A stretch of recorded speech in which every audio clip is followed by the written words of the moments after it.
আসসালামু আলাইকুম রহমতুল্লাহি অবরকাতুহু। সম্মানিত দর্শক, সারা বাংলাদেশ আবার শেখ হাসিনার জ্বরে কাঁপছে। মানে এটা ইতিবাচক নয়, শেখ হাসিনার ভয়ে কাঁপছে। সাম্প্রতিক সময়ে তিনি একটি ভিডিও বার্তায় বেশ দৃঢ়তার সঙ্গে এবং অনেকটা হুমকির স্বরে ঘোষণা করেছেন আগামী 6 মাসের মধ্যে তিনি দেশে ফিরবেন। এবং তিনি সরকারকে দুটো কথা বলেছেন। প্রথম হলো যে আমাকে যে বিমানে করে বা প্লেনে করে এই দিল্লিতে পাঠানো হয়েছে সেই বিমান পাঠান। সেই বিমান পাঠান, আমি এক্ষণ চলে আসব। Number 1, it's a huge challenge. এবং যারা বিমানে করে শেখ হাসিনাকে দিল্লিতে পৌঁছে দিয়েছেন তাদের গালের উপর রীতিমতো চপেটাঘাত। যদি সাহস থাকে, যদি শক্তি থাকে, তাহলে সেই প্লেনটা পাঠান। এখানে সাহস, শক্তি এবং সামর্থ্য, তাহলে সেই প্লেনটা পাঠান, আমি সেই প্লেনে চলে আসব। একেবারে বাংলা কথা। 2 নম্বর, আমি আসতেছি, জেলখানা রেডি করেন, আমাকে কোথায় রাখবেন, জেলখানা রেডি করেন, আর আমাকে যে ফাঁসি দেবেন সেই মঞ্চটাও রেডি করেন। এইরকম থ্রেট বিদেশে বসে বা জেলখানাতে বসে কোনো রাজনৈতিক নেতা দিয়েছেন আমি আসলে শুনিনি। অনেক বড় বড় নেতা এই মুহূর্তে জেলখানাতে আছেন। মায়ানমারের অং সান সু চি আছেন, ইমরান খান আছেন, মাদুরো আছেন, এরকম অনেকে আছেন। আবার অনেকে প্রবাসে আছেন। এমনকি শেখ হাসিনার চাইতেও বড় বড় এবং বিখ্যাত মানুষগুলো, যাদের প্রতি ইন্টারন্যাশনাল কমিউনিটির একটা বিরাট, যাকে বলা হয়, গ্রিন সিগন্যাল রয়েছে। যেমন ধরুন দালাই লামা। ভারতের রাষ্ট্রীয় মেহমান রূপে দালাই লামা দীর্ঘদিন ধরে আছেন তিব্বতের ধর্মগুরু, এবং যার উপর আমেরিকার একটা প্রচণ্ড গ্রিন সিগন্যাল রয়েছে। He can fly around the world just like a president. America তাকে এই সুযোগটা দিয়েছে, কিন্তু চীন পছন্দ করছে না। এত ক্ষমতা নিয়েও দালাই লামা কোনোদিন শেখ হাসিনার মতো এভাবে কথা বলেননি। এর বাইরে বহু মানুষ এক্সাইলে ছিলেন বা এখনো আছে। যেমন রেজা শাহ পাহলভীর সন্তান এখন আমেরিকাতে আছেন। তারপর রাশিয়াতে আছেন বাশার আল আসাদ। পলিটিক্যাল লিগেসি, রাষ্ট্র ক্ষমতা এবং পেছনে যদি মানে পিছনে যাকে বলা হয় ব্যাকবোন যদি বলেন, বা পিছনে যারা তাকে দিয়ে কাজ করাচ্ছে, সেই দিক থেকে বাশার আল আসাদ এখন এই পৃথিবীর সবচেয়ে অন এক্সাইল, বিদেশে আছেন সবচেয়ে শক্তিশালী মানুষ, যেখানে পুতিনের মতো মানুষ তার সঙ্গে আছেন। রাশিয়ার মতো জায়গাতে তিনি নিরাপদ আছেন, এবং এখনো পর্যন্ত তার অস্ত্রধারী 50,000 সৈন্য এবং গেরিলা প্রস্তুত অবস্থায় সিরিয়াতে আছে, 50,000। এবং এদের সাপ্লাই অ্যান্ড চেইন, মানে এদের আর্মস এবং রসদ দেওয়ার জন্য রাশিয়া, তুরস্ক সবাই 2 পায়ে দাঁড়িয়ে আছে, 10 পায়ে দাঁড়িয়ে আছে। আরব বিশ্বের একটা বিরাট অংশ, বিশেষ করে ইরান, পরিপূর্ণভাবে 100% লজিস্টিক সাপোর্ট দিয়ে এই 50,000 অস্ত্রধারী যারা বাশার আল আসাদের সেনাবাহিনীতে ছিলেন, এবং তাদের একটা বিরাট অংশ এখন গেরিলা হয়ে আছে। এরপরেও একটা ট্রু শব্দ আসাদের শুনছেন এখন পর্যন্ত, এরকম একটা কথা, আমি আসতেছি, আমি আসবো 6 মাসের মধ্যে। সো এই যে শেখ হাসিনা যে কথাগুলো বলছেন, প্রথম কথা হলো যে তিনি হয়তো পাগল হয়ে গেছেন, অথবা তিনি বুঝতে পেরেছেন যে বাংলাদেশের মাটি তাকে ডাকছে, তিনি বাংলাদেশের জন্য অপরিহার্য, তার প্রতিপক্ষ দুর্বল হয়ে পড়েছে, কাজেই এখন একটু ধাক্কা দিলেই হয়ে যাবে, এরকম তার একটা ধারণা হতে পারে। এবং তিনি এক্ষেত্রে একটা জিনিস আপনাদেরকে বলি, বাংলাদেশে যে কজন রাজনীতিবিদকে আমি দেখেছি, ধরুন এরশাদ সাহেবকে দেখেছি, মদুত আহমেদকে দেখেছি, তারপর মিজানুর রহমান চৌধুরী সাহেবকে দেখেছি, বেগম জিয়া, সালাউদ্দিন কাদের চৌধুরী, মানে অন্ততপক্ষে আমি ইনক্লুডিং মতিয়া চৌধুরী সহ 150 থেকে 200 যাদের প্রথম পরিচয় ছিল তারা লেখাপড়া করতেন, প্রচুর বই পড়তেন এবং লিখতেন। তো সেই দিক থেকে শেখ হাসিনা একমাত্র সরকার প্রধান যিনি এই যাদের নাম বললাম তার সমসাময়িক সবার চাইতে বেশি পড়াশোনা করেছেন। মানে তার এডুকেশন কোয়ালিফিকেশন, ভালো ছাত্রত্ব, এগুলো ডাজ নট ম্যাটার, কিন্তু একটা বিষয় জানার জন্য, বোঝার জন্য যে মেহনত করা দরকার, পড়াশোনা করা দরকার, সেটা এই যে তার সমসাময়িক কোন নেতা বলতে পারবে না। শেখ হাসিনার সাথে বেশি লেখাপড়া করেছেন, মানে বই পড়েছেন।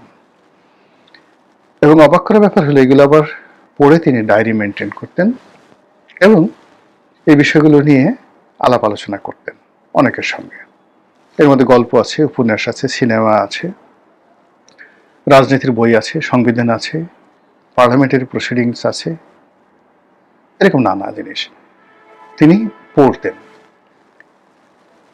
ইতিহাসের ছাত্র হিসেবে পড়তেন। এবং এই কারণে যারা লেখাপড়া করে, বুদ্ধিমান, তিনি তাদেরকে চিনেন এবং চিনতে পারেন। এটা কেবলমাত্র বাংলায় নয়, কলকাতায় যারা এরকম আছে, দিল্লিতে যারা আছে, এদের একটা বিরাট চ্যানেল শেখ হাসিনার মধ্যে একটা সে নিউক্লিয়াসের মতো গড়ে তুলেছে। তার বন্ধু, ঘনিষ্ঠ বন্ধু, ধরেন ক্লাসমেট কবি এই যে নির্মলেন্দু গুণ, বেবি মওদুদ, সাংবাদিক বেবি মওদুদ তার ঘনিষ্ঠ বন্ধু। এরকম অসংখ্য, মানে পেশায় প্রফেশনে আছেন অসংখ্য মানুষ তার ক্লাসমেট বন্ধু। এমনকি এই যে প্রথম আলোর মতিউর রহমান, মাহফুজ জানাম, এরাও কিন্তু তার ব্যক্তিগত বন্ধু। সম্পর্ক হয়তো ভালো না, কিন্তু তারা সমপর্যায়ের এবং একটা সময় তাদের মধ্যে খুব ভালো বন্ধুত্ব ছিল। তো সেই দিক থেকে আমার কাছে মনে হচ্ছে যে শেখ হাসিনা তার এই যে এক্সাইল, ভারতে যে অবস্থান, এটাকে নিজেকে তিনি তুলনা করছেন শের শাহের মতো। শের শাহের একটা দীর্ঘ সময় তাকে পালিয়ে থাকতে হয়েছে, নিজের মানে সৎ মায়ের অত্যাচারে তাকে তার বাবার কাছ থেকে পালিয়ে থাকতে হয়েছে। আবার তিনি যেখানে চাকরি করেছেন সেখান থেকে তাকে পালাতে হয়েছে। আবার তিনি যখন যুদ্ধ করেছেন, মানে তার জীবনের 90% সময় তিনি পালিয়ে থেকেছেন। আর মাত্র সেই 90% সময়ের মধ্যে 10% সময় তিনি যে শাসন ক্ষমতায় ছিলেন, এই শাসন ক্ষমতার অলমোস্ট 20 ইয়ার্স ছিল তিনি বিভিন্ন প্রাদেশিক গভর্নর, বাংলা, বিহার, উড়িষ্যার শাসক, আর মাত্র 4.5 বছর বা 4 বছরের মতো সময় বা 5 বছর তিনি দিল্লির সিংহাসনে ছিলেন। তাহলে চিন্তা করুন, দিল্লির সিংহাসনে তার যে অ্যাচিভমেন্ট, এটা তার জীবনের মাত্র মানে 2 or 3%। সেই 2 or 3%-এ তিনি যে সফলতা অর্জন করেছেন, এই পৃথিবীতে ওই জায়গা আর কেউ স্পর্শ করতে পারবে না। It's totally different. তার সাথে অনেক বড় শাসক আছেন, ব্যতিক্রম, কিন্তু শেরশাহ যা করে গেছেন সেটা আর কেউ করতে পারেন নাই। আমি নিশ্চিত শেখ হাসিনা বসে বসে এই শেরশাহের গেরিলা যুদ্ধ এবং এই শেরশাহ কিভাবে আফজাল খাঁ, হুমায়ুন এদের জীবন তছনছ করে দিয়েছিল, কি কৌশলে, সেই কৌশলটা তিনি আগেও পড়েছেন এবং এখন আবার বারবার তিনি সেটা পড়ছেন। এবং সেটা পড়ে তিনি বাংলাদেশে ফিরে আসার, 6 মাসের মধ্যে ফিরে আসার যে হুমকি দিচ্ছেন, এই হুমকিতে বাংলাদেশের যথেষ্ট আতঙ্কের তৈরি হয়েছে, ভয় তৈরি হয়েছে। এখন বক্তব্য হলো যে আমরা তো তাকে তাড়িয়ে দিয়েছি বা সে পালিয়ে গেছে, তাকে এত ভয় পাবো কেন? তার তো ফিরে আসার কি সম্ভাবনা আছে? মানে আপাত দৃষ্টিতে আওয়ামী লীগের সব লোক পালিয়ে আছে, তারা পরাজিত হয়েছে, অবদমিত হয়েছে, এখনো ভয় পাবো কেন? এই ব্যাপারে ছোট্ট দুটো কাহিনী বলে আপনাদেরকে জাস্ট আজকের এই ভিডিওটা শেষ করব। ভয় এমন একটা ব্যাপার যে আপনি একবার যদি কাউকে ভয় পান, সেই লোকটা মরে গেল, তার লাশ দেখলে আপনার ভয় লাগবে। এবং তার কবরের কাছে যেতেও, আপনি যদি কাউকে খুব বেশি ভয় পেতেন, তার কবরের কাছে যেতেও আপনার হাত পা থরথর করে কাঁপবে। পৃথিবীর অন্যতম একজন শ্রেষ্ঠ শাসক ছিলেন তৈমুর লং। তিনি মরে গেছেন। মরে যাওয়ার পর তিনি লিখে গেছেন তার কবরের গায়ে, আমার এই কবরের ধারে কাছে কেউ আসবে না, এই কবর খোঁড়ার কেউ চেষ্টা করবে না। যদি পৃথিবীর কোনো দাম্ভিক কেউ চেষ্টা করে, পৃথিবীতে ভূমিকম্প হয়ে যাবে এবং সে শেষ হয়ে যাবে। আরে ভালো কথা, 1000 বছর ধরে বা 100 বছর ধরে, শত শত বছর ধরে তার কবরের ধারে কাছে কেউ কবর খোঁড়ার জন্য চেষ্টা করেনি, কিন্তু কমিউনিস্ট জমানাতে সম্ভবত স্ট্যালিনের আমলে যে সোভিয়েত আর্কিওলজির যারা ধর্মকর্ম বিশ্বাস করতেন না, তারা স্ট্যালিনের নির্দেশ, এখানে স্ট্যালিন হতে পারে বা ক্রুশেভ হতে পারে, দুজনের একজন, তারা করলো কি এই কবর খোঁড়ার চেষ্টা করলো। তো কবর যখন তারা খোঁড়ার চেষ্টা করলো, সঙ্গে সঙ্গে পুরো সোভিয়েত ইউনিয়নে মারাত্মক ভূমিকম্প তৈরি হলো। এটা অলৌকিক হতে পারে, এটা কাকতালীয় হতে পারে, কিন্তু পুরো প্রশাসন তছনছ হয়ে গেল এবং কবর খোঁড়া বন্ধ। এখন পর্যন্ত তৈমুর আলমের কবরের কাছে কেউ যায়নি। বোঝার চেষ্টা করুন যে এটা হলো মানুষের ভয়। আচ্ছা, এখনো দেখেন মানে সিলেটে হযরত শাহজালাল রহমতুল্লাহ আলাইহি আছে, হযরত শাহপরান রহমতুল্লাহ আলাইহি আছে। হযরত শাহপরান রহমতুল্লাহ আলাইহির মানে তাকে বলা হয় গরম পীর। তিনি রাগ হয়ে অভিশাপ দিয়ে অনেক মানুষের জীবন শেষ করে দিয়েছেন। তো এটা মানুষ বিশ্বাস করে, ফলে যত ঢিলা ঢালা ভাবে শাহজালালের মাজারে যায়, কেউ শাহপরানের মাজারে ওইভাবে ঢিলা ঢালা যায় না, অত্যন্ত বিনয়ের সঙ্গে তার পাহাড়ের উপরে যায় এবং ওইভাবে এখনো তার মাজারকে মানুষ ভয় পায়। এই বাংলাদেশে দুটো ঘটনা। এরপরে যদি আপনি ধরেন সাপ, আপনি সাপকে খুব ভয় পান, একটা সাপ মরে গেছে আপনি জানেন কনফার্ম, আপনি তার লেজটা ধরতে পারবেন? একবার একটু চিন্তা করেন তো। অথবা ধরেন সাপের লেজের কথা বাদ দেন, সাপ যে খোলস যেটা ছেড়ে যায়, ওইরকম একটা খোলস আপনাকে যদি বলা হয় আপনার গলায় পেঁচিয়ে আপনি একটু হাঁটবেন, সঙ্গে সঙ্গে দেখবেন আপনার সেন্সলেস হয়ে যাবে। আপনার বাবা দাদা অনেকে ধরেন যৌবনে খুব শাসন করতেন, আপনি ভয়ে থর করে কাঁপতেন, এই বুড়া বিছানায় শুয়ে আছে, বিছানায় পায়খানা পেশাব করছে, কিন্তু তার ব্রেন ঠিক আছে, মানে সে অসহায় হয়ে যায় না, ব্রেন ঠিক আছে, কিন্তু সে প্যারালাইজড হয়ে গেছে। আপনি বয়স হওয়ার পরও তার ধারে কাছে যেতে পারবেন না, ধমক দিলে আপনার তখন হাত পা থরথর করে কাঁপবে। হুমায়ুন আহমেদের অনেকগুলো নাটকে এরকম কিছু খেপাটে যে বৃদ্ধ, আজ রবিবার নাটকে আপনি দেখবেন আবুল হায়াত এবং অন্যান্য যারা আছে তাদের যে বাবা হিসেবে অভিনয় করেন আবুল খায়ের, একেবারে জাস্ট অ্যাডজাক্ট ওই দৃশ্য এই সমাজে ঘটে। তো সেই কারণে 17 বছরে শেখ হাসিনা যে লিগেসি তৈরি করেছে ক্ষমতায় থেকে, আর এরশাদ জমানাতে বিরোধী দলে থেকে যে লিগেসি তৈরি করেছে, তো এর ফলে তাকে যারা চিনেন সবাই তাকে জমের মতো ভয় পান। একজন সংসদ সদস্য হুইপ আমার মানে ঘনিষ্ঠ বন্ধু, তো সে আমাকে বলতেছিল যে আমার শেখ হাসিনাকে দেখলে খুব ভয় লাগে। আমি বলি কেন? তুমি দেখছো তার সাদা চোখ, বিলাই চোখ, ক্যাশ চাই, ওই চোখের দিকে তাকালে আমি থরথর করে কাঁপি। আমি বললাম যে সেটা তো বুঝলাম, কারণটা কি? আমি যখন মানে ছাত্রলীগ করতাম, নেতা ছিল খুব বড় নেতা, নিজের হাতে দেখেছি যে বিশ্ববিদ্যালয়ের ছেলেদেরকে গোলাগুলি করার জন্য গুলি কিনে দিয়েছে, যা অস্ত্র কিনে নেয় ফাটাই দিয়ে ওদেরকে। 80-র দশকে এরশাদ জমাতে আগে গুলি কর ফাটা বোমা কেনার জন্য সে নিজের হাতে দিয়েছে। এরপরে এই যে ধরেন কর্নেল ফারুক যাদেরকে এই যে তার পিতার হত্যাকারী রূপে ধরেছে, এখন তো অনেকে বলছে যে সে নিজের হাতে জবাই করেছে, সত্য মিথ্যা জানি না।